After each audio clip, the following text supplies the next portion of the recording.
Good morning, Care Bears. So I haven't done a video like this in a very long time,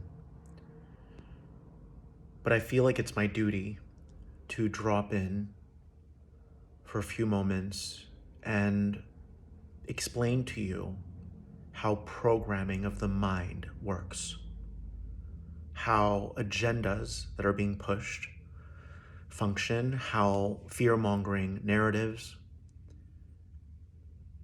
are multiplied, and how they're installed within your subconscious unbeknownst to you. When you don't even know, they sneak in.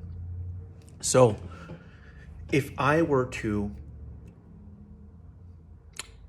say something to you, but there were other meanings.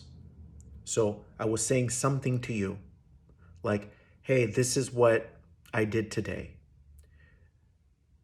Or I was talking to you about one of your behaviors, but I had sub-layers of what I was saying. So in my mind, I meant something else. Maybe I was being passive aggressive. Those sub-layers, you can equate those to programming. And if you accept what I say, then you are being infiltrated by a mistruth, by misinformation, and you wouldn't even know it. But because you weren't, boom, discerning, sharp as a tack, seeing through the smoke and mirrors, you would be inviting in and installing those sub-layers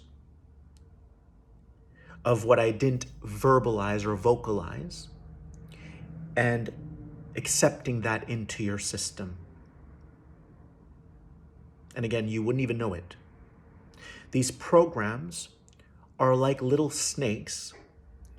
Think of it as a metallic-like substance, even though that's not what it is, but it's like a little snake. They're consciousnesses that want to keep you in divisiveness, that want to keep you in fear, that want to keep you in a state of trauma so that you're easily controllable, easily manageable, easily programmable, easily. You don't question the narratives anymore. So these snakes go into your body and they keep you in a state of fragmentation. They energize your traumas that you've had your whole life. They also energize the traumas of your ancestry. They don't do it to you, but what happens is when they deposit themselves in the body, every time you get reactive, or you point the finger at others, or you create more divisiveness, you're actually feeding those programs. So you're doing their bidding for them. It's really important for us to get this. So at that point, they can sit back, and every time you pick a fight with someone, or every time your husband or wife picks a bone with you, and you guys get into a squabble, you're actually multiplying those programs for these systems of control.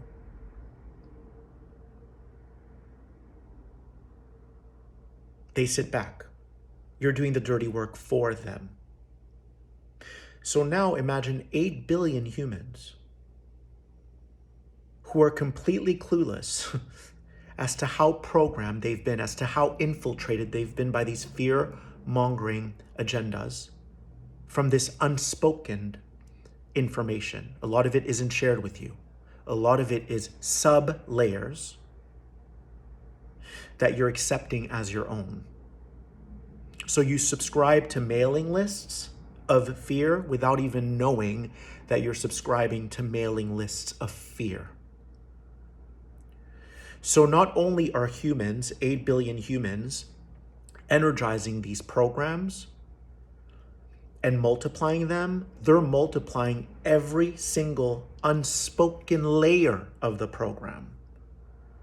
One of those main programs is, if you live boldly in a state of empowerment, meaning if you break those contracts that are in your unconscious or subconscious, if you set yourself free, if you unshackle yourself, then something terrible is going to happen to you. That program is in almost every one of those programs. It's very tricky. So in other words, if you decide to stop living fearfully, sorry, because when you live fearfully, you're living partially. When you live boldly, you're living fully. You remember who you are. You reconnect to your soul.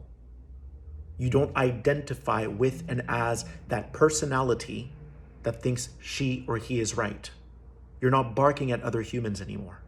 That only perpetuates and feeds separation. It keeps you disconnected from the soul. Disconnected from the soul. The soul is whole. We are here to come back to wholeness. But in order to do that, we have to become discerning.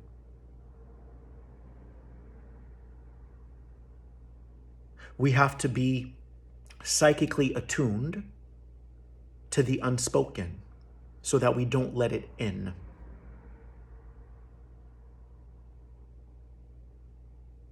So that we're able to see through the smoke and mirrors and detect agendas. This happens in your personal life as well. When you meet a guy and he says he has good intentions and you're believing him the whole time, you're accepting all the things he's going to do to you that are detrimental. Do you understand? So anything you believe and accept, you're accepting the sublayers too, unless you're aware.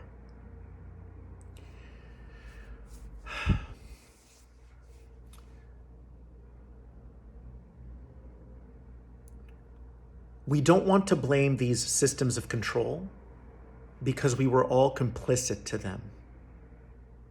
Every time you disempowered yourself with a family member, with a job, you handed your power away to something that was outside of you. So we all had a part to play in what's happened to humanity.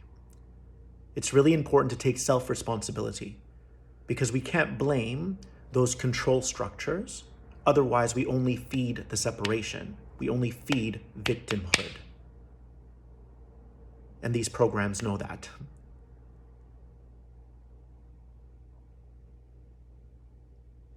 This is about coming back to our wholeness.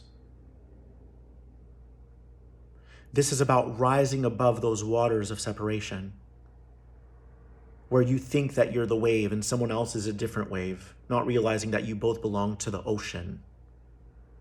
We're part of a one ocean of oneness. We are here to become unified as a humanity. And we have to rise above this tremendous collective trauma that we've gone through this past year and a half. Tremendous. So we have to catch ourselves before we get reactive. We have to. Okay? Otherwise, you're only perpetuating that wheel. And you're keeping your ancestors' traumas alive too. Not only are you keeping them alive, you're multiplying them. That's why they're still here. Do you understand? So I don't know where you are, but where I am, the energy is still thick in the air. Things don't feel normal yet. How can they? We don't even realize what we've been through the last year and a half. So it's important that you feel some of that collective trauma every day. It's different than your personal trauma. It's a collective trauma. Because otherwise, when the world opens back up, you're going to be jumping out of your skin to go out and party. But guess what's going to happen after that? You're going to experience a massive crash because you don't even realize what you've been through. The thing about these programs is they siphon your energy. They're designed to keep you in separation. They're designed to keep you at war with other humans. So anytime you point the finger at someone else, anytime you yell at someone in your family, anytime that you argue with someone, that stems from a program. You need to understand this. That stems from a program. and you're doing its bidding for it. The only way that we will restore peace on earth, the only way that we will rise together like the tides, is if we transcend the lies. If we stop believing that being empowered is going to get you in trouble. Being empowered is how you're meant to live. Being sovereign is how you're meant to live. Being bold is how you're meant to live. Bold doesn't mean you're mean or abrasive or off-putting. It means that you're sovereign, you're autonomous, but you're compassionate to every other human being because they are you. They reflect an aspect of who you are. These programs are insidious. So when you talk about what's going on in the world from a place of negativity and reactivity, guess what you're doing? You're feeding the program. We have to wisen up. We have to sharpen up. We have to brighten up. We have to smarten up. I love you so much. Thank you for being on this journey with me. And don't let it in. Don't let it in. Be sovereign. No one owns you. No one owns you. You are powerful beyond measure. And these programs were created to throw you in a state of amnesia, to make you forget the truth and the nature of who you are. You can't blame them. Everyone has a right to create their reality. If you sign on to their game, you sign on to their game. Everyone's creating their own game. So maturity is accepting that and understanding that. You can't point the finger. People have a right to create their game. If that game gains popularity, if that game gains clout and people want to play it,